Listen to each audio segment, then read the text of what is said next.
마가복음 5장 1절에서 20절. 모두 찾으신 줄 알고 한 장씩 봉독하겠습니다. 예수께서 바다 건너편 거라사인의 지방에 이르러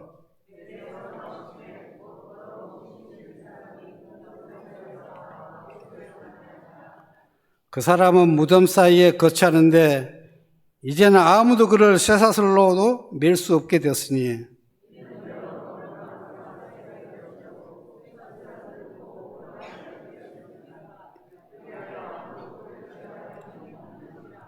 밤낮 무덤 사이에서나 산에서나 늘 소리 지르며 돌로 자기 몸을 해치고 있었더라. 큰 소리로 부짖어 이르되 지극히 높으신 하나님의 아들 예수여, 나와 당신이 무슨 상관이 있나이까? 원하건대 하나님 앞에서 맹세하고 나를 괴롭히지 마옵소서 하니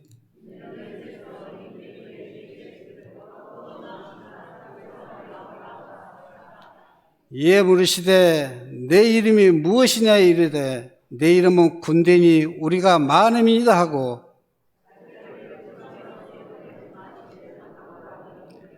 마침 거기 돼지의 큰 떼가 산 곁에서 먹고 있는지라.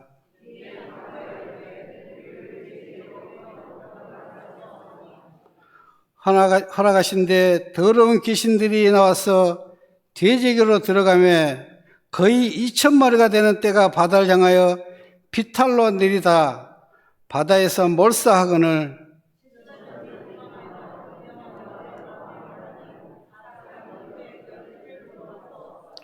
예수께 이르러 그 귀신 들렸던 자 곧 군대 귀신 집혔던 자가 옷을 입고 정신이 온전하여 앉아있는 것을 보고 두려워하더라.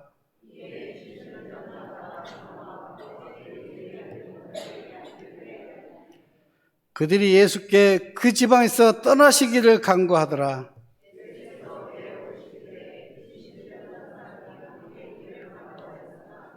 허락하지 아니하시고 그에게 이르시되 집으로 돌아가 주께서 내게 어떻게 큰 일을 행하사 너를 불쌍히 여기신 것을 내 가족에게 알리라 하시니, 자기에게 어떻게 큰 일을 행하셨는가를 대가벌레 앞에 전파하니 모든 사람이 놀랍게 여기더라. 아멘.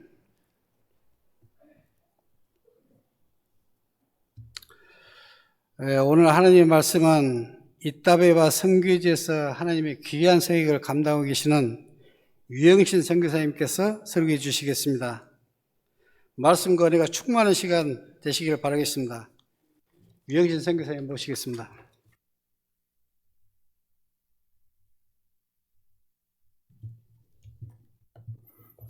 할렐루야.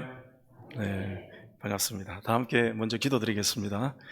사랑해 주님, 감사합니다. 오늘 거룩한 주일 주님 전에 나왔습니다. 너무너무 감사합니다. 한 주간도 참 너무 어리석고 무식하고 모자란 저희들의 모습이었지만 그래도 오늘 주님 앞에 앉게 하시고 주님의 말씀을 사모하게 하시니, 주님의 은혜를 사모하게 하시니 너무너무 감사합니다. 오늘 이 예배 받아주시고 기뻐하여 주옵시고 또 부족한 종을 세우셨습니다. 주님, 두렵고 떨리는 마음으로 섰습니다. 오직 주의 말씀만 증거되게 하시고 특별히 우리 봉해지루 교회와 함께 더불어서 감당하고 있는 그 선교 사역을 나누며 하나님 앞에 영광 돌리는 귀한 시간이 되게 하여 주옵소서. 감사하며 살아계신 예수님의 이름으로 기도드립니다. 아멘. 반갑습니다. 저는 이따빼바, 이따보아라는 두 선교지에서 선교하고 있는 유영신 선교사라고 합니다. 이렇게 오랜만에 인사 뵙고 인사드리고 또 함께 말씀 나눌 수 있고 또 선교 보고도 할 수 있는 시간을 허락해 주셔서 너무너무 감사합니다. 오늘 제목을 예수를 만나다라는 제목으로 함께 말씀도 나누고 또 여러분들의 섬김과 헌신으로 통해서 어떤 하나님의 역사들이 일어나고 있는지 함께 나눌 수 있는 시간이 되었으면 좋겠습니다. 오늘은 선교 보고 중심으로 이렇게 함께 말씀을 나누었으면 좋겠습니다. 브라질 속담 중에 카베사 바지아의 오피시나지 지아부라는 속담이 있습니다. 이게 제가 가는 곳마다 이야기했기 때문에 아시는 분들도 많을 줄 압니다. 머리가 비어 있으면 사탄의 일터다라는 뜻입니다. 제가 우리 교회 성도들한테 배웠는데요, 참 너무 의미 있고 참 좋은 속담이다라는 생각이 듭니다. 저희가 사역하고 있는 곳이 브라질 파벨라이기 때문에 머리가 비어있는 애들이 너무 많습니다. 가슴이 비어있고 생각이 비어있고 꿈이 없는 청년들과 아이들이 얼마나 많은지 모릅니다. 거의 대부분이 그렇습니다. 그래서 이들을 위해서 이들의 삶 가운데 하나님의 말씀으로 또 하나님의 은혜로 그들의 삶이 하나님의 그 주시는 그 꿈으로 가득 채워지기 위해서 저희들이 그 사역들을 감당하고 있습니다. 그래서 오늘 예배 나오신 사랑하는 우리 성도님들의 삶 가운데도 그런 하나님의 은혜로 채워지시기를 주님의 이름으로 축복합니다. 오늘 이 예배 나온 것이 얼마나 큰 축복인지 모릅니다. 저는 저희 교회 성도들에게, 저희 교회 현지인 성도들에게 그렇게 이야기합니다. 지금 이 시간이, 지금 이 순간이 마지막이라고 생각하고 하나님 앞에 예배하고 찬양하고 말씀 듣자. 오늘 이 시간이 마지막 순간이라는 그런 마음으로 우리가 하나님 앞에 나아갈 때 하나님이 주시는 그 은혜가 우리의 삶 가운데 채워지리라고 저는 고백합니다. 오늘 그런 은혜가 저와 여러분들에게 함께 하시기를 주님의 이름으로 축복합니다. 제가 이찬수 목사님의 책을 보는데 그런 글이 있더라고요. 너무너무 감동적이었습니다. 뭐냐면 예배는 감동이 아니라 결단입니다 라는 글이 있더라고요. 너무너무 감동적이었습니다. 우리가 보통 예배는 은혜 받기 위해서 오늘 말씀이 좋았어 안 좋았어, 오늘 찬양이 좋았어 안 좋았어, 이게 아니라 우리는 이미 받은 은혜가 충만합니다. 내가 받은 구원, 이거 어떤 것과도 비교할 수 없는 기쁨이고 감사고요, 세상 그 어떤 것과도 비교할 수 없는 축복입니다. 그런데 우리는 예배 나올 때마다 하나님 오늘 내가 뭔가 기대하고 갑니다. 뭔가 받기 위해서는, 그건 예배가 아니라는 것입니다. 예배는요, 하나님 앞에 결단하는 시간입니다. 오늘 저와 여러분들에게 오늘 말씀으로 통해서, 예배로 통해서 찬양과, 제가 오늘 찬양을 통해서 너무 은혜를 받았습니다. 요즘 좀 힘든 일이 있어가지고 그리고 예전에 불렀던 그 찬양을 또 함께 부르게 되니까 얼마나 마음에 감동이 있었는지 모릅니다. 그래서 막 눈물이 나더라고요. 너무너무 감동이었고 또 하나님이 주시는 그 은혜가 있었습니다. 그러면서 하나님 앞에 더 결단하는 시간을 가지게 되었습니다. 오늘 저와 여러분들에게 그런 결단의 시간이 되시기를 주님의 이름으로 축복합니다.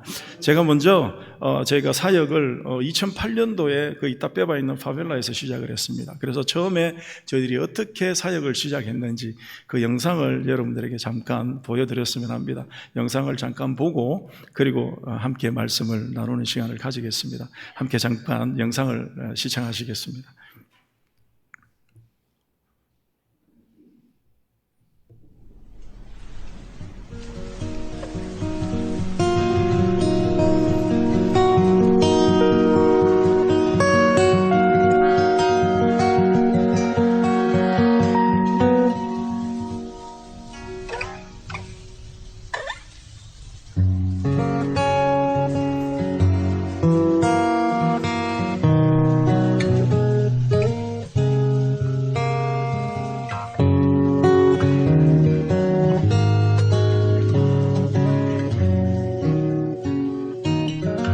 저희가 2008년도에 저기 보이시는 그 파벨라 땅을 구입을 해서 사역을 시작하게 되었습니다.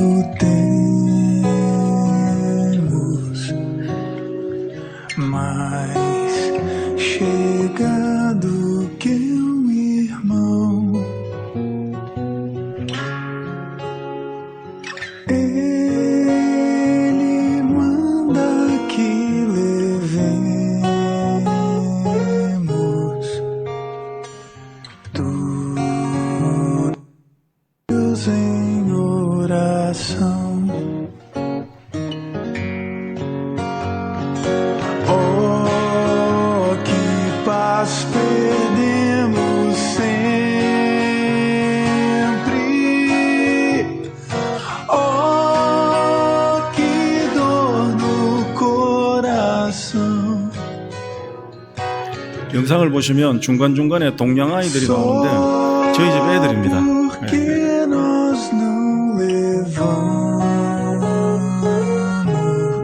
저희가 처음에 사역을 시작할 때 그 뮤지컬 팀을 만들어서 시작을 했습니다. 지금 보시는 장면은 첫 번째 저희들이 뮤지컬 이렇게 공연을 하는 모습입니다. 주민들과 가족들을 초청해서 이렇게 첫 번째 공연을 하는 모습입니다.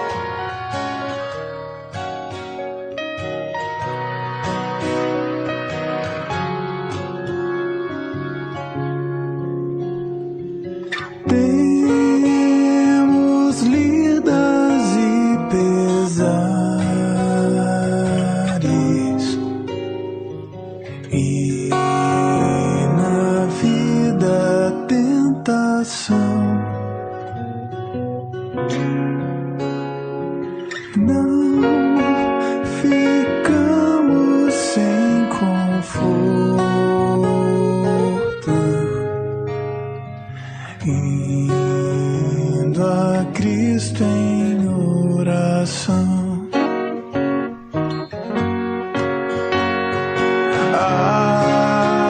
Haverá outro amigo de tão grande compaixão.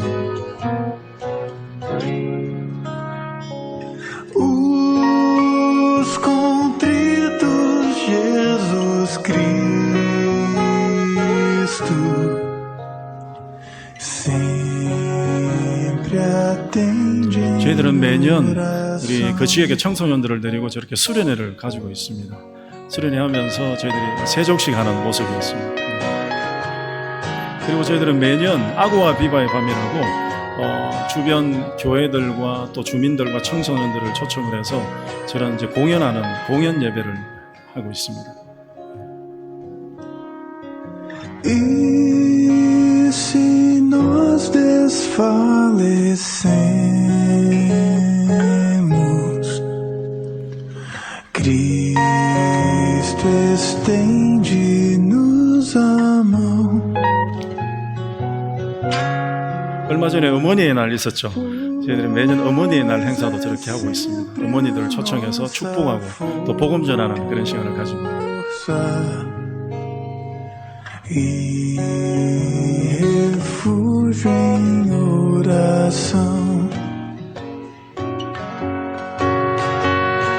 Se este mundo nos despreza, Cristo é nosso em oração. Em seus braços nos acolhe e nos dá consolação.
네, 감사합니다.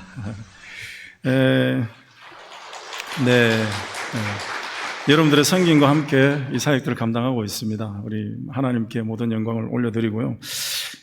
저희가 이 100여일짜리 집회가 하나 있습니다. 제가 잠깐 예화를 하나 들고 말씀을 전하기를 원하는데요. 아마 아시는 분들도 계시겠지만 제가 가는 곳마다 이 예화를 꼭 한 번씩 합니다. 이 100여일 집회가 있는데 이 100여일 집회로 무엇을 살 수 있겠습니까?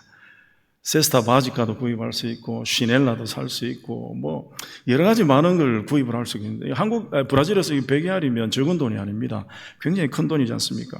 뭐 만약에 그런데 제가 이 100알을 그냥 나눠준다 그러면은 어떻게 될까요? 이 봉해지리에서 아니면 이 파벨라에서 난리 나겠죠. 줄 서고 난리 날 것입니다. 50AR도 아니고 100AR인데요. 난리 나겠죠. 많은 사람들이 이 100AR짜리를 받기 위해서 이렇게 줄을 설 것입니다. 그런데 만약에 제가 이 100AR짜리 지폐를 이렇게 찢습니다. 찢었습니다. 그리고 제가 침을 뱉었습니다. 그리고 바닥에 던져서 발로 짓밟았습니다. 이제는 이 지폐가요, 구겨지고 찢어지고 냄새나는 지폐가 되었습니다. 그래도 만약에 제가 이 구겨지고 찢어지고 냄새난 지폐를 나눠드린다고 하면 저희 파벨라 사람들이 받으러 올까요? 안 올까요? 받으러 오겠죠? 예? 받으러 올 것입니다. 예전에 깨끗하고 예쁜 지폐가 아니지만, 빳빳했던 지폐가 아니지만 찢어지고 구겨지고 냄새난 지폐가 되었습니다. 상처받은 지폐가 되었습니다. 하지만 그래도 여전히 이 100AR짜리 지폐의 가치는 변하지 않았기 때문에 그렇습니다. 여전히 메르카정류에 들고 가면요, 세스타 바지가도 구입할 수 있고, 과일도 살 수 있고, 시넬라도 살 수 있고, 카페도 살 수 있고, 많은 걸 구입할 수가 있습니다. 왜냐하면 구겨졌지만, 상처받았지만, 찢어졌지만 그래도 이 지폐의 가치는 변하지 않았기 때문에 그렇습니다.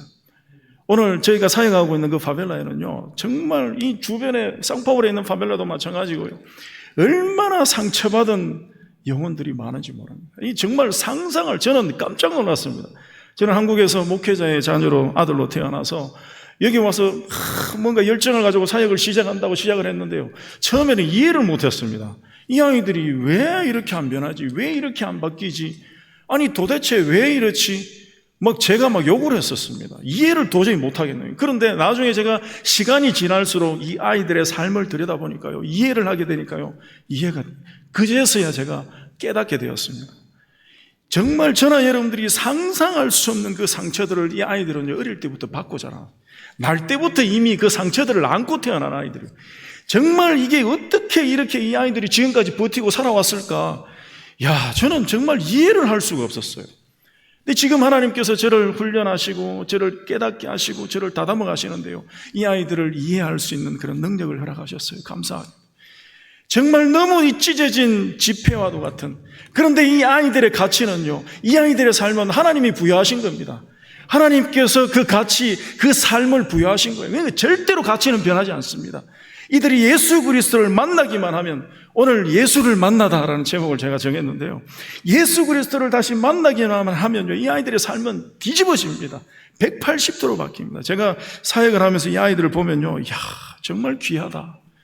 정말 귀하다. 지금 우리 한국 아이들, 여기 상파울에 있는 브라질 아이들, 정말 너무 좋은 환경, 좋은 가정에서 자란 아이들 얼마나 많습니까?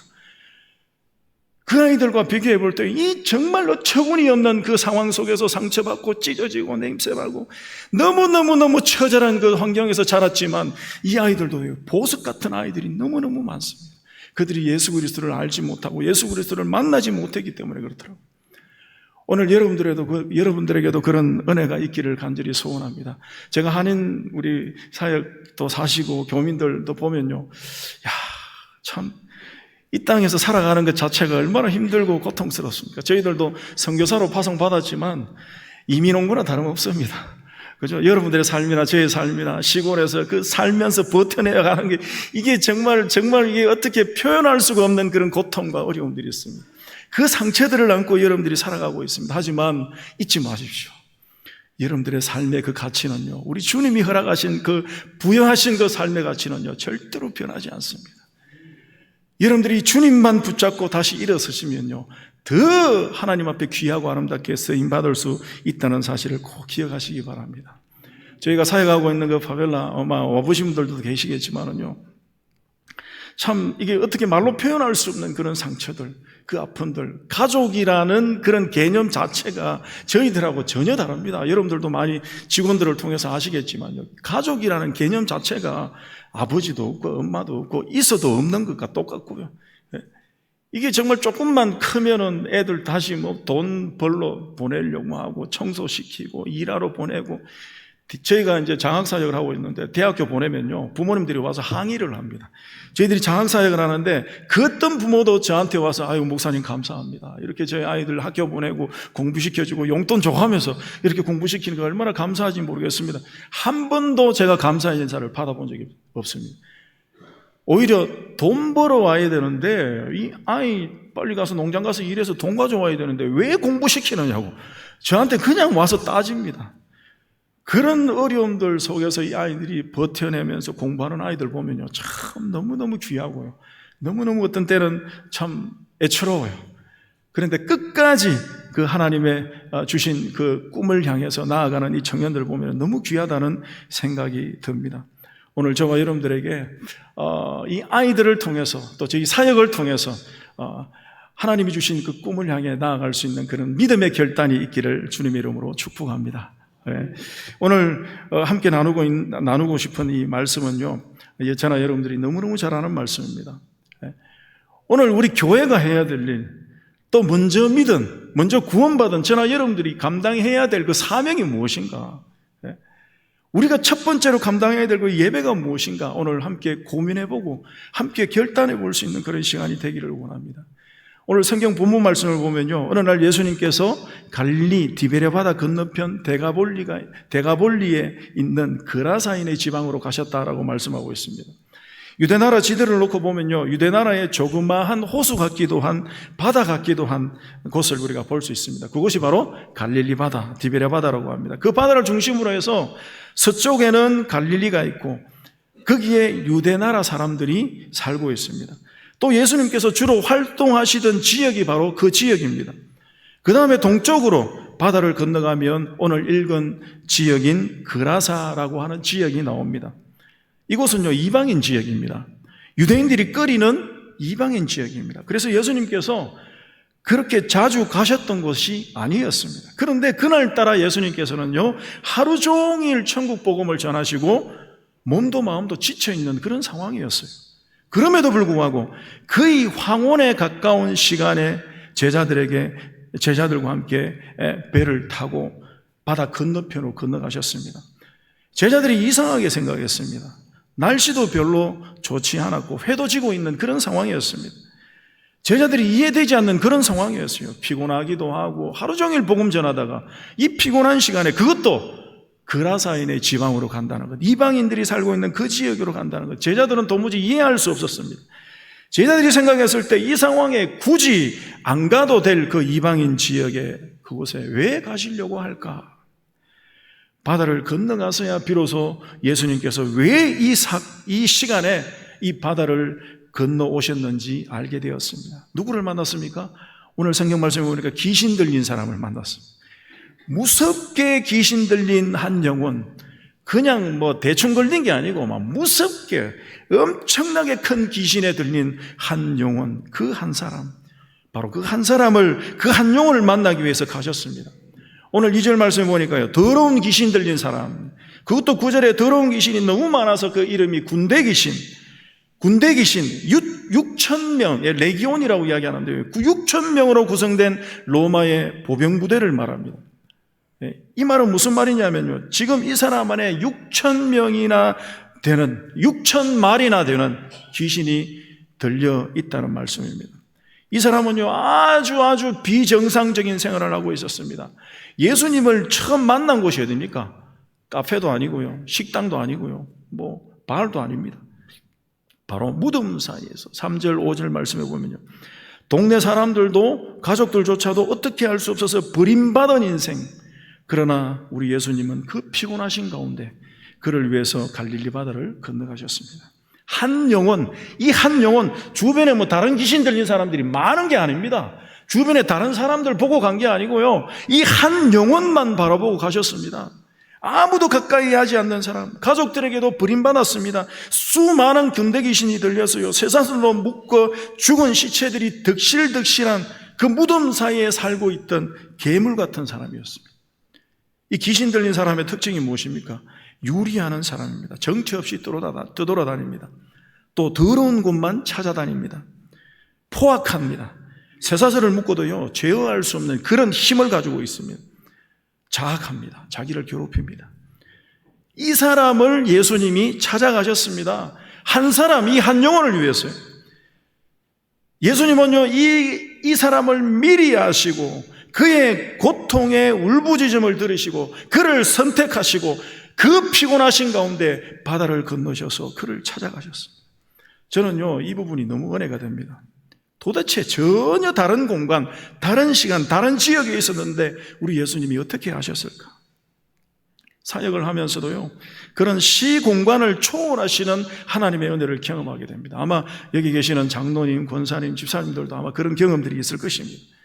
정말 힘들고 어려울 때 전혀 생각지도 못한 손길로, 또 전혀 생각지도 못했던 방법으로 나를 찾아오시고 나를 채워주시고 나를 도와주시고 나를 인도하시는 그 주님의 은혜를 아마 경험하셨을 것입니다.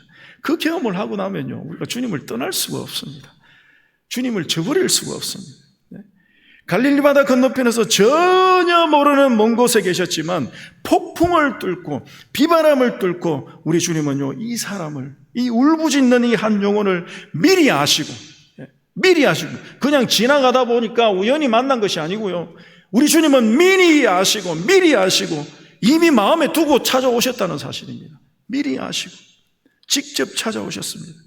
제자들을 그냥 보낼 수도 있었습니다. 그런데 주님은요, 제자들을 보내기만 한 것이 아니고 예수님이 직접 그곳에 찾아가셨습니다. 저도 이제 사역을 하다 보면 우리 현지인 그 성도들을 하고 이렇게 목회를 하다, 저도 이제 현지인 목회를 하는 거나 다름없지 않습니까? 물론 청소년 선교 사역도 하고 뭐 여러 가지 뮤지컬 사역도 하고 여러 가지 사역들을 하지만, 장학 사역도 하고 하지만, 이게 목회를 하다 보면 그런 일들이 있습니다. 목사님 어떻게 하셨어요? 어떻게 하셨어요? 목사님, 제가 말씀도 안 드렸는데 어떻게 하셨습니까? 주님이 그 성도들, 그 영혼들의 삶을 마음에 품고 있으니까 우리 주님이 때마다 가르쳐 주세요. 성령 하나님께서 제 마음을 만져주세요. 음성을 들려주십니다. 그러면 그때 저도 모르게 그 영혼을 찾아가게 되고 이렇게 섬기게 되고 돕게 되면요, 깜짝 놀랍니다. 아니, 목사님 어떻게 하셨어요? 파스tor 어떻게 하셨냐고, 어떻게 하셨냐고 깜짝 놀랍니다. 주님이 일하고 계시는 거예요. 주님. 우리 주님은 미리 아시고 계십니다. 미리 아시고 계시고요, 기다리고 계시고 그 때를, 하나님의 때를 보고 계신다는 사실입니다.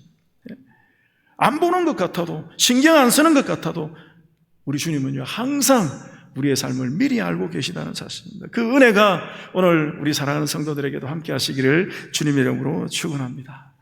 그리고 우리가요, 일반적으로 상식적으로 우리가 한번 생각해 보십시오. 우리가 누구를 만나러 갈 때, 어떤 만남을 가질 때 어떤 만남을 가집니까? 좀 괜찮은 사람, 또 그를 만났을 때 내게 도움이 되고 내 위신을 세워줄 수 있는 사람, 또는 내게 좋은 영향력을 줄 수 있는 사람, 내 삶의 보탬이 되어줄 수 있는 사람, 그런 사람을 먼 길 마다하지 않고 찾아가는 것이 이게 우리 사람들의 일반적인 모습입니다. 하지만 우리 주님은 달랐습니다. 우리 주님은 달랐습니다. 아무런 도움이 되지 않는 군대 귀신 들린 사람, 사람들에게 손가락질 받고 또 사람들에게 거절당했던 그 사람, 그 한 영혼을 주님께서 찾아가셨다는 사실입니다. 우리도 이 아이들, 저도 자녀들 양육하다 보면 그렇잖아요. 우리 한국 부모님들, 한국에는 특히 그런 일들이 많습니다. 어떤 아이가 좀 부족하고 모자라는 아이들이 있으면, 야, 웬만하면 걔 만나지 말고 공부 최고 잘하고 우리 반에서, 너희 반에서 최고 똑똑하고 그리고 좀 잘 사는 아이들, 그런 아이들하고 친구 사겨. 그죠? 보통 그렇게 이야기하죠. 네. 하지만 이건 복음이 아닙니다. 우리 주님은 그렇게 하시지 않으셨습니다. 그건 말씀이 아닙니다. 우리 주님께서는요, 그 귀신 들린 사람, 보잘것없고 버림받은, 너무너무 처절하게 울부짖고 있는, 다 사람들에게 손가락질 받고 거절당한 이 사람에게 집중하셨습니다. 저는 이것이 복음의 능력이라고 저는 믿습니다. 이것이 바로 성교교요, 이것이 바로 우리 교회의 사명이고 우리 성도가 해야 될 마지막 사명이라고 저는 믿습니다. 우리 주님께서는요, 이 귀신 들린 자를 회복하시기 위해서 13절 말씀에 보면 2,000마리의 돼지떼를 희생시키셨습니다. 2,000마리의 돼지떼. 너무 잘 알고 있잖아요. 2,000마리면 이게 정말 요즘 값어치로 해도 얼마나 큰 돈입니까? 얼마나 큰 돈. 저희들이 사역하다 보면 이제 사람을 키우는 사역들을 합니다. 건축도 하고 하지만 이 사람을 키우는 게 참 실패가 많습니다. 저도 많은 실패를 했습니다. 3년, 4년, 5년, 어떤 경우는 6년을 공부를 시켰는데 그게 학비와 또 생활비, 뭐 용돈, 또 뭐 학교 교재, 뭐 실습비 다 우리가 함께 기도하면서 투자를 합니다. 함께 헌신합니다. 그런데 어느 날 보면 한꺼번에 무너지는 경우가 있어요. 뭐 무용지물처럼 그냥 모든 게 허사로 돌아가 버리는 경우들이 참 많습니다. 이게 건물이야 뭐 돈만 있으면 탁탁 지으면 되잖아요. 그런데 사람은 그렇지 않습니다. 한 사람을 세워가는 것 자체가 어느 순간 어떤 상황에 무너질지도 모르고요. 이게 어떤 상황에 이 아이들이 그냥 세상으로 넘어질지 모르고 어떤 상황이 벌어질지 모르는 거예요. 그러다 보니까 참 이게 가슴 아플 때가 너무 많습니다. 네. 하지만 예수님께서는요, 이 한 영혼, 건물을 지으신 게 아니에요. 2,000마리의 돼지떼를 아깝지 않게 투자하셔서 이 한 영혼에게 이렇게 주님께서 투자하신 것입니다. 그런데 눈도 깜짝하지 않으셨습니다. 우리가 2,000마리의 돼지 때면요, 이게 막 교회에서 뭔가 큰 사람을 키우는 사역을 하려면요, 이게 막 고민이 많잖아요. 당회도 모여야 되고, 재직회도 해야 되고, 이게 막 고민이 많습니다. 이걸 해서 이게 될까 말까, 이게 막 많습니다. 근데 우리 주님은 한 방에 그냥 그냥 끝내버렸어요. 한 영혼, 그 영혼을 향한 우리 주님의 결단과 영혼을 향한 그 마음의 깊이를 우리가 오늘 한번 고민해 봐야 된다는 사실입니다. 한 영혼은요, 이 세상 그 어떤 것과도 저는 그 어떤 멋지고 아름다운 건물보다도 더 귀한 것이 한 영혼이라고 저는 믿습니다. 그 많은 돈보다 한 영혼이 더 중요했기 때문에 우리 주님께서는요, 아낌없이 그냥 헌신하셨다는 사실입니다. 이것이 바로 복음입니다. 이것이 바로 우리 하나님의 마음입니다. 이것이 바로 우리 그리스도인들이, 우리 교회가, 우리 성도들이 가야 될 길이라고 저는 믿습니다. 세상은요, 돈을 위해서 사람을 막 희생시킵니다. 그렇잖아요. 우리 한국에 보면 얼마나 많은 보호문제가 있습니까? 참 너무 두렵고, 어떤 때는 나 너무너무 겁이 납니다. 너무너무 참 악해져가는 그 세상을 볼 때마다 가슴이 아픕니다. 회사는요, 20년, 30년 하루도 빠짐없이 출근하고 일했던, 충성했던 직원들을 돈 때문에 그냥 확 버려버리는 경우도 있습니다. 이것이 바로 세상의 방법입니다. 세상의 방법입니다. 예전에 브라질에서 있었던 여러분들 사건 기억하시는지 모르겠는데 그렇게 오래되지 않았습니다. 이게 그 어느 도시에, 어느 시에서 신문에 나섰습니다. 어느 시에서 사람들이 자꾸 실종되는 거예요. 근데 수사를 하다 보니까 어느 꼬식냐를 파는 아저씨를 잡았습니다. 수사를 해서 보니까 이 사람이 꼬식냐를 그 지역에서 팔았는데 장사가 잘 됐대요. 그런데 실종된 사람들을, 이 꼬식냐를 파는 사람이 그 사람들을 잡아서 이렇게 몰래 죽여서 그 인육을 가지고 꼬식냐를 만들었다는 거예요. 여러분들 아마 기억하시는지 모르겠습니다. 세상은 그렇습니다. 세상은 돈을 위해서, 물질을 위해서 사람을 막 죽이고 버리는 것이 바로 이 세상입니다. 하지만 우리 하나님의 말씀은, 하나님의 복음은 그렇지 않습니다. 하나님의 방법은요, 한 영혼을 위해 돈을 버립니다. 희생시킵니다. 복음은 한 영혼을 위해 2,000마리의 돼지를 희생시키는 것이, 이것이 바로 복음입니다. 왜 우리 주님께서 이렇게 하셨을까요? 어떻게 주님은 그렇게 하실 수 있었겠습니까?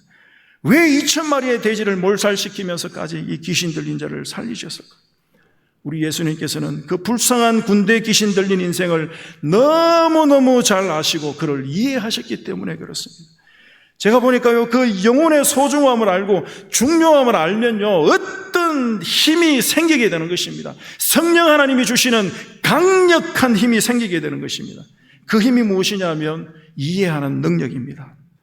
아마도 우리 주님께서는요, 갈릴리 바다를 건너오시면서 내내 이 군대 귀신 들린 사람의 인생을 생각하시고 그 인생을 묵상하시고 또 생각하지 않았을까라는 생각이 듭니다. 한시라도 빨리 그 군대 귀신 들린 귀신을 쫓아내려고 그 피곤하신 가운데도 달려가셨을 것입니다.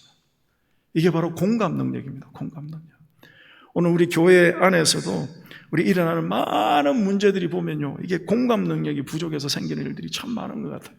저희 사역지도 마찬가지입니다. 저희 교회 특별히 성도들 너무 처절하게 너무 힘든 가운데 살아가다 보니까 이게 공감 능력이 너무 떨어져 있어요. 그러다 보니까 이해하지 못하는 가운데 서로 성도들 간에 싸움이 벌어지고 많은 문제들이 생기게 되더라고요. 요즘 제가 너무너무 힘든 일이 있었습니다. 근데 이 일들을 겪으면서 하나님께서 더 저를 다듬어 가시고 훈련하시고 또 그 지역과 그 섬기고 헌신하고 있는 그 주민들을 이해하고 또 더 깊이 묵상하고 생각할 수 있는 그런 기회를 주신 것 같습니다. 오늘 저와 여러분들에게도 그런 은혜가 있기를 주님 이름으로 축복합니다. 선교는요, 또 신앙생활은 바로 주님이 주시는 그 은혜, 이 공감 능력 가운데 함께 나누고 함께 섬기는 그 은혜가 있어야 됨을 저는 고백합니다. 그런 은혜가 함께 하시기를 주님 이름으로 축복합니다. 저희들은 이 사역을 하면서요, 하나님이 주신 제게 주신 힘과 또 믿음과 그 은혜를 최선을 다해서 쏟아붓기를 원하시는 것 같아요. 그래서 주님 불러가시는 그날까지 그 사역들을 감당하기를 원합니다. 함께 우리가 더불어서, 저는 혼자 사역할 수 없다는 걸 처절하게 깨닫습니다. 함께 그 사역들을 이루어가고 해나갈 수 있는 우리 성도들이 될 수 있기를 바랍니다. 오늘 이 시간에도 우리 하나님께서는 한 영혼을 찾고 계십니다. 죽어가는 그 영혼들을 위해서 헌신하고 수고하는 우리 사랑하는 교회가 될 수 있기를 주님 이름으로 축복합니다. 제가 마지막으로 선교 보고를 잠깐 하기를 원합니다. 빨리 제가 하겠습니다. 제가 그 사진을 좀 준비를 했는데요, 함께 이렇게 보시면서 나누기를 원합니다. 저희들은 이 상파울에서 한 300km 떨어져 있는 이따빼바라는 시에서 그 파벨라에서 사역을 하고 있습니다.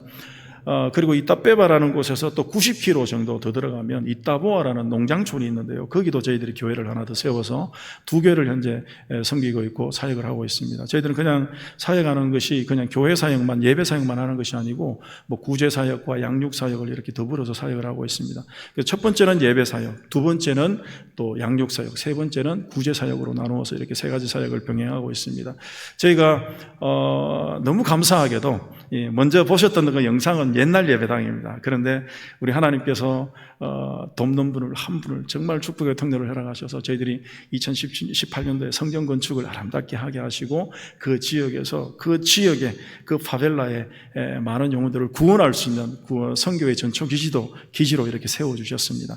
오늘 그 이야기들을 함께 나누고 또 보고하는 시간을 잠깐 가지겠습니다. 첫 번째 사역은 예배 사역입니다. 이 예배 사역은 저희가 여러분들이 예배 드리는 것처럼 주중에 예배가 계속 있습니다. 수요일, 주일 저녁, 그리고 청소년 예배, 그리고 매일 저희들은 경건회가 또 아침 9시에 있습니다.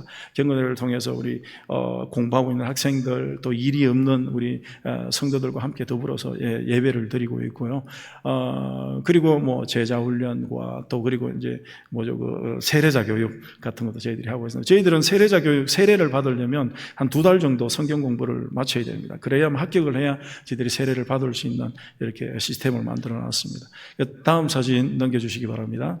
저희들이 2024년도 올해 저희들이 부활절 예배 드린 모습입니다. 저희들은 부활절 예배, 성탄절 예배, 특별 예배를 드릴 때에는 각 주일학교 아이들이 각 반별로 공연을 준비를 해서 주민들과 가족들을 초청해서 이렇게 복음 전하고 또 부활하신 예수님을 축하하는 그런 시간을 가집니다. 다음 사진입니다. 주일 오전 예배, 오전 10시에 저희들이 매번 이렇게 예배를 드리고 있습니다. 주일 오전 예배 드리는 모습이기도 하고요. 다음 사진입니다. 이 사진은 이따보아 두 번째 교회에서 부활절 축하 예배를 드린 모습입니다. 저희 좀 더 시골에 있는 교회입니다. 한 90km 떨어져 있고요. 농장촌입니다. 이 사진은 저희들이 주일 오전 예배 때 마치고 나서 주일학교 마치고 각 반별로 성경 공부하는 모습입니다. 다음 사진입니다. 그리고 저희들이 이제 주일학교 때 달란트 시작을 합니다. 저희가 바자회 사역을 하는데 바자회 사역 때 교민들, 아이들, 손주들이 쓰시던 안 쓰는 그런 장난감들을 주시면 모아두었다가 우리 그 빈민촌 아이들에게 나눠주는 그런 사역들을 하고 있습니다. 다음 사진입니다. 주일학교 저희들이 점심 식사 이렇게 매주 하고 있습니다.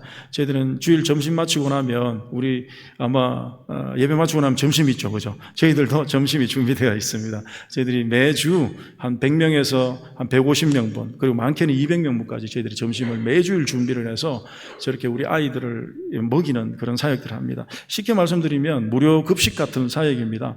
왜냐하면 그 지역의 빈민촌 구석구석에 주중에 엄마 아빠들이 제대로 돌보지 못해서 식사를 제대로 못하는 친구들이 있습니다. 그 아이들 중에 보면 밥을 6번, 7번까지 계속 햇빛에서 먹는 친구들이 있어요. 그런 아이들 보면 참 너무 마음이 아파요.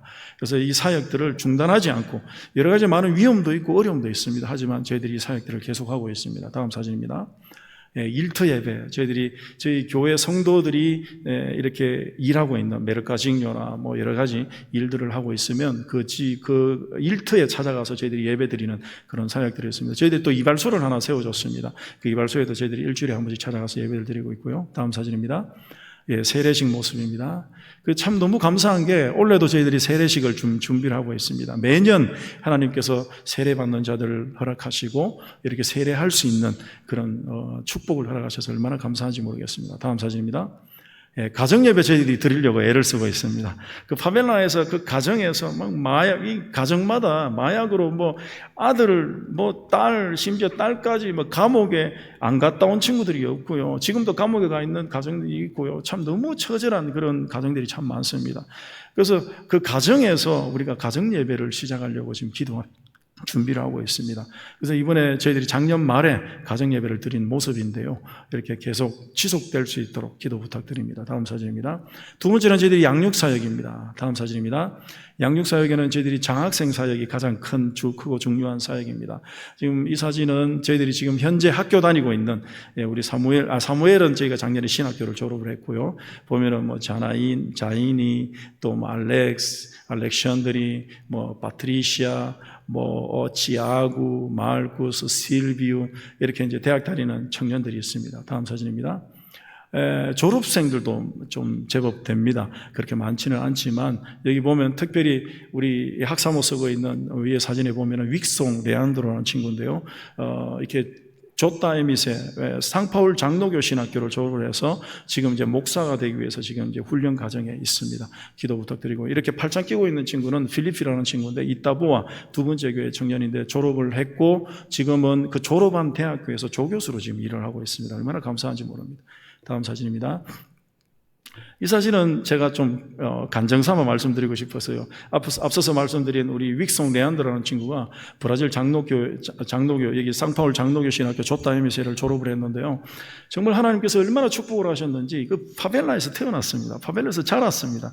엄마는 벌써 남편이 4번째예요. 지금 4번째. 그리고 이 친구가 배다른 형제가 한 20명이 됩니다. 20명. 제가 뭐 깜짝 놀랐습니다. 저는 처음에 잘못 들은 줄 알았어요. 그런데 아버지가 벌써 아내가 한 6명인가 지나갔는데요. 배다른 형제가 한 20명이 된대요. 깜짝 놀랐습니다. 근데 앞으로도 더 나올 수 있다고 이야기를 하더라고요. 그래서 나이가 이제 뭐 25입니까? 밖에 안 됐는데 그렇게 형제가 많습니다. 야, 참 좋겠다. 제가 그렇게 이야기했습니다. 그런데 이 친구가 얼마나 감사하냐면 이 친구가 그 파벨라에서 태어났지만 하나님께서 옆에 보면 신부가 너무 아름다운 이자벨라라는 신부입니다. 그런데 우리 브라질에 있는 장로교회 장로교회 장로님이세요. 장로님 딸을 사역하는 도중에 만났습니다. 그리고 저는 설마 결혼까지 갈까라고 생각했습니다. 이 장로님은요, 여기 상파울 지하철 공사 직원입니다. 오랫동안 직원으로 일하셨고요. 그리고 엘리트입니다. 그 현지인 교회에서요, 찬양대 지휘도 하시고 피아노도 잘 치시는 분이에요. 그러니까 엘리트 집안이에요. 근데 설마 저는 성경 말씀으로 보면요, 술람미 여인과 솔로몬과 같은 집 차이입니다. 그런데 하나님께서 이 가정, 이 윅송을 축복하셔서 결혼하게 하셨어요. 저는 부끄럽지만 저도 자녀가 4명이나 있는데 그런 생각까지 해볼 적이 없었습니다. 그런데 제가 너무 충격받고 참 얼마나 감사한지 도전받았습니다. 저렇게 야외 결혼식으로 너무너무 멋지게 결혼식을 치렀습니다. 얼마나 감사한지 모르겠습니다. 여러분들의 기도와 헌신과 또 함께 이 사역들을 해나가면서 저런 축복을 하나님께서, 그 열매를 하나님께서 허락하셨습니다. 이 윅송이 또 목사가 되어서 얼마나 더 크게 아름답게 이 땅 가운데 복음의 통로로 쓰임받을지 정말 기대되는 그런 상황입니다. 앞으로 기억하시고 기도해 주시면 고맙겠습니다. 다음 사진입니다. 올해 들어간 신입생입니다. 우리 알렉스라는 친구는 체육교육학과, 중간에 빅토리아는 영양학과, 말시에우도 이번에 같이 입학을 했습니다. 함께 신입생들을 위해서 기도해 주시면 고맙겠습니다. 다음 사진입니다. 우리 장학생들 모습입니다. 원래 저희가 장학생 모임을 했거든요. 함께 예배드리고 함께 간증하고 또 앞으로 꿈과 비전을 나누는 그런 시간을 가졌습니다. 다음 사진입니다.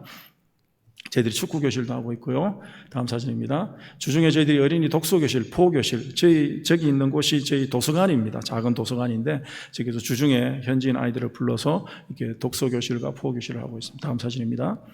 이발학원, 미용학원, 우리 찌아고와 파울라라는 장학생이라고 볼 수가 있죠. 저희들이 이발학원에 보내고 또 우리 파울라는 미용학원에 보내어서 저희가 이발소와 미용실을 작게 그 지역에 건축을 해주고 열어주었습니다. 그래서 그 지역 중심에 이 이발소를 개업을 하고 열어주었는데요. 저희 개업 예배를 드리고 그 지역에 선포를 했습니다. 그런데 이게 참 너무 힘든 상황이에요. 왜냐하면 거의 그 지역 정중간에 이발소를 세웠는데 이 참 힘든 게 뭐냐면 저는 이발소가 세워지면요 그 지역의 마피아들이 계속 마약을 오페르트한다 그럽니다. 마약을 요만큼 가져와서 야 이거 써봐 괜찮아 그냥 써 마약을 계속 오페르트합니다. 그렇게 해서 결국에는 그 이발소가 마약을 파는 빅게이라라 그러죠. 이제 빅게이라라 그러는데요 마약 파는 본트로 그냥 만들어 버립니다. 저희가 얼마나 많은 어려움과 시험과 문제들이 있었는지 몰라요. 얼마 전에도 저 화장실에서 마약이 발견이 되었습니다. 그래서 제가 막 가서 기도하면서 이 우리 찌아구와 이 파울라를 막 다그쳤습니다. 혹시 너희들이 마약하는 거 아니냐. 근데 자기들은 절대로 안 해요. 그래서 제가 카메라를 하나 달려고 해요. 이번에 가면은. 그래서 하나님께서 이 이발소를 지켜주셔서 그 지역에 어떤 복음의 통로, 축복의 통로로 쓰임받을 수 있도록 꼭 기억하시고 기도해 주시면 고맙겠습니다. 다음 사진입니다. 저희 기숙사에, 저희가 기숙사가 있습니다. 기숙사에 생활하고 있는 청년들이고요. 다음 사진입니다. 어린이 수련회 다음 사진입니다. 청소년 수련회 다음 사진입니다. 어머니의 날 저희들이 사역한 모습입니다. 지난주에도 어머니 날 있었죠. 저희들이 그 사역을 했습니다. 다음 사진입니다. 어린이 축제도 저희들이 하고 있고요. 다음 사진입니다. 인형 만들기 강좌 다음 사진입니다. 저희 그 사역지에 작은 헬스장이 하나 있습니다. 재활 훈련을 하는 모습입니다. 참 건강이 다 안 좋습니다. 파벨라에 계시는 분들이. 그래서 그 주민들과 우리 어머니들 재활 훈련하는 장소로 저희 그리고 대학 다니는 청년들이 운동할 수 있도록 이게 운동을 안 하면요 얘들이 이게 계속 엄나는 생각 이게 그 파벨라에는요 마약과 이 엄난이요 이건 상상을 초월합니다. 이게 뭐 여자애들이 그냥 찾아와서 남자애들 자꾸 불러내요. 그러다 보니까 얘들이 어느 순간에 넘어져 버립니다. 그러면은 그때부터 이제 모든 꿈이 사라져 버립니다. 그래서 저희들이 애들이 어쨌든 공부하면서 운동하고 또 하나님만 바라보고 나아갈 수 있도록 저는 이제 시설들을 준비를 하고 있습니다. 다음 사진입니다. 마지막으로 구제 사역입니다. 다음 사진입니다. 저희들이 사랑의 집 짓기 사역에서 지금까지 한 15채 정도 저희들이 집을, 이쪽에 보면 판잣집을 이렇게 벽돌집으로 지어주는 그 사역들을 지금까지 하고 있습니다. 다음 사진입니다. 믿음의 가정 세우기 사역에서 결혼식을 도와주는 사역을 하고 있습니다. 다음 사진입니다. 저기 보면 처음에 봤던 사진은 그 깔토리오에서 혼인신고하는 모습입니다. 혼인신고하는데도 아시죠? 한 560AR이 들어갑니다. 저는 이 브라질 이해가 안 됩니다. 혼인신고를 하는데 560AR이면요 거의 미니멈 살라리오의 절반 수준입니다. 그래서 이분들이요 혼인신고 안 합니다. 왜냐하면 거기고 할부가 안 돼요. 카드 할부가 안 됩니다. 무조건 데비트로 픽스로 하든지 현금으로 줘야 됩니다. 그리고 이분들이 어떻게 그 혼인신고를 하겠습니까? 그래서 저희가 이제 혼인신고하는 분들에게는 100% 제가 지원을 해줍니다. 제 사진은 이제 부부 세미나 하는 모습이고요. 다음 사진입니다. 작년에만 저희가 4쌍이 결혼을 했습니다. 다음 사진입니다. 다음 사진입니다. 이분들은 이제 혼인신고하는 그 깔토리오에서 약식 결혼식을 올려줍니다. 저희가 그 혼인신고 비용을 계산을 해주고 저기에서 바로 결혼식을 할 수 있도록 저희들이 지원을 했습니다. 교회에서 결혼을 할 수 있는 그런 상황이 아니었어요. 앞으로 이 결혼식 사역을 위해서 많이 기도 부탁드립니다. 모든 문제의 근원은요, 가정이 무너졌기 때문에 그렇습니다. 가정이 100% 다 깨어져 있습니다. 옳은 가정이 거의 없습니다. 그래서 이 아이들이 다 버려져 있습니다. 부모라는 옳은 부모관이 없습니다. 그래서 저희들은 이 믿음의 가정을 세워서 이 아이들이 믿음 안에서 잘 자랄 수 있는 그런 그리스도 안에서 그 가정을 세워가는 그 사역들을 감당하고 있습니다. 다음 사진입니다. 세스타 바지카 사역들을 저희들이 하고 있고요. 다음 사진입니다. 무료 급식도 저희들이 1년에 한 2-3차례 이렇게 하고 있습니다. 다음 사진입니다. 이따보아 두 번째 생명수 장로교의 제 사진 모습입니다. 다음 사진입니다. 똑같은 사역들을 하고 있고요. 이따보아에서 사역하고 있는 파비오 목사입니다. 파스토르 파비오입니다. 저희들이 목사 한 수를 주고 저렇게 함께 저희들과 사역을 하고 있습니다. 다음 사진입니다. 다음 사진입니다. 저희가 바자회 사역을 하고 있습니다. 간간히 이렇게 저희들을 도와주시고 섬겨주셔서 너무너무 고맙습니다. 바자회 사역을 더불어서 저희들이 장학생들을 키우고 또 생활비나 학비와 또 이제 학용품, 학교에 들어가는 그런 사역들을 저희들이 감당하고 있고요. 그 사역들을 위해서 이렇게 기도해 주시면 고맙겠습니다. 다음 사진입니다. 저희들이 아구아비바 성교관 건축 모습인데요. 저희들이 지금 현재 성교관을 건축을 하고 있습니다. 다음 사진입니다. 저렇게 지금 건축하고 있는 모습입니다. 그런데 제가 꼭 기도 부탁을 드리고 싶은 것이 이번에 사고가 있었습니다. 저 성교관 2층을 건축하는 가운데 저희 교회에서 자랐고 저희가 장학생으로 법대 공부를 6년 동안 시켰고 그러다가 잠시 이렇게 세상길로 나가서 이렇게 방황을 하다가 다시 이제 저희 코로나 지나면서 다시 교회로 돌아와서 예배 참석하고 있던 우리 지오구라는 청년이 저기에서 저희가 그 셀벤치죠 디모도로 이렇게 일을 아르바이트로 시켰습니다. 그런데 지난 4월 18일 목요일 날 사고가 있었습니다. 저기에서 저 건물 자체에는 전기가 아예 없어요. 그런데 이 친구가 긴 철사를 가지고 작업을 하는 도중에 옆에 지나가는 전선에 대어서 감전사하게 되었습니다. 그래서 참 얼마나 마음이 아프고 저는 저희 큰애 둘째하고 같이 자란 청년이에요. 그래서 이게 마치 자식을 잃은 것 같은 아직도 마음이 먹먹합니다. 그래서 너무너무 마음이 아프고 이게 정말 이게 저도 지금까지 사역을 하면서 이진혜라는 청년이 총에 맞아 사망한 일도 있었고요. 또 우리 살라지혜는 총에 맞아서 죽을 뻔한 적이 있었고, 또 우리 조본이라는 청년은 다 이렇게 양육하고 사업까지 할 수 있도록 길을 열어주었는데 심장마비로 사망한 사건도 있었고, 여러 가지 많은 사건 사고들이 있었습니다. 그런데 이번의 사건은요, 참 너무너무 마음이 아프고, 이거 아직도 이게 마음이 진정이 잘 안 돼요. 도대체 하나님 왜 저에게 이런 사건이 터졌습니까? 그 지역의 빈민촌, 파벨라의 주민들의 그런 눈초리와 또 여러 가지 많은 소문들, 또 그리고 법적인 이제 문제들, 이 경찰 조사와 또 그리고 노동청, 시청에서 조사를 받아야 되고, 또 앞으로 이제 그 유가족들이 또 고소를 또 준비를 하고 있더라고요. 그래서 참 여러 가지 많은 문제들을 앞두고 있습니다. 이게 너무 참 큰 일이지만 하지만 이 사역을 중단할 수 없습니다. 끝까지 우리 하나님께서 이 길을 인도하시고 또 이 일로 통해서 우리 하나님은 분명히 역전하시는 하나님이라고 저는 믿습니다. 그 하나님의 은혜를 저는 기대하고 지금 버티고 있는 중입니다. 그래서 생각나시면 꼭 기도 부탁드리겠습니다. 그리고 이게 혼자 하는 사역이 아니고 여러분들과 함께 더불어 해나가는 사역이라고 믿습니다. 물질적인 도움이 아니라 여러분들의 기도가 가장 큰 힘이고 그 기도로 통해서 우리 하나님이 분명히 일하고 계시다고 저는 믿습니다. 다음 사진입니다. 저희들이 앞으로 세 번째 교회를 위해서 기도하고 있습니다. 한 1000세대가 들어서 있는 바이오지 시마라는 곳인데요. 저희들이 기도하면서 세 번째 사역지를 준비를 하고 있습니다. 다음 사진입니다. 저희와 함께 사역하고 있는 저희 교회에서 자라서 저희가 결혼시키고 함께 사역하고 있는 부부입니다. 우리 사무엘 알렉산드라 부부, 루이스 파트리시아 부부인데요. 너무너무 좋은 모델이 되는 부부예요. 그 지역에 젊은 부부가 옳은 가정이 하나도 없습니다. 그런데 저희 교회에서 결혼시키고 저희가 결혼시키고 이렇게 신학 공부 다 시켜서 지금 함께 사역을 하고 있어요.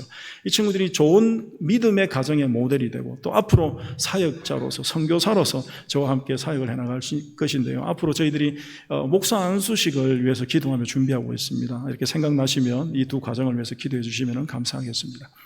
마지막 저희 가족 사진입니다. 기도 좀 많이 부탁드리겠습니다. 함께 기도해 주시고 관심 가져주시고 우리에게 주신 사명은 마지막 사명입니다. 이 시대가 얼마나 악합니까? 그런데 우리가 이 마지막에 해야 될 그 사명은 이 복음의 증인이 되는 그 사명밖에 없다고 저는 믿습니다. 오늘 저와 여러분들에게도 같은 은혜가 있기를 원하고 함께 또 앞서 말씀드린 것처럼 하나님 앞에서 이 믿음의 결단을 할 수 있는 그런 시간이 되시기를 주님의 이름으로 축복합니다. 기도드리겠습니다. 살아계신 아버지 하나님 감사합니다. 좀 부족하고 못나고 연약한 종을 세우시고 함께 우리 하나님이 어떻게 일하고 계시는지 나누게 하시고 또 우리가 함께 결단할 수 있는 시간을 허락하셔서 너무너무 감사합니다. 이 마지막 때에 우리가 해야 될 일이 무엇이겠습니까? 주님, 우리에게 허락하신 이 복음의 증인의 사명, 또 선교적 사명을 또 한 영혼을 위한 그 믿음의 결단이 있는 귀한 시간이 되게 하여 주옵소서. 우리 모든 성도들의 마음 깊숙한 곳까지 우리 주님께서 찾아가 주시고 만져주시고 정말 주님이 부르시는 그 부르심에 응답하고 또 결단할 수 있는 우리 믿음의 성도들 되게 하여 주시옵소서. 모든 영광 하나님 앞에 올려드리오며 살아계신 우리 주 예수님의 이름으로 기도드립니다. 아멘.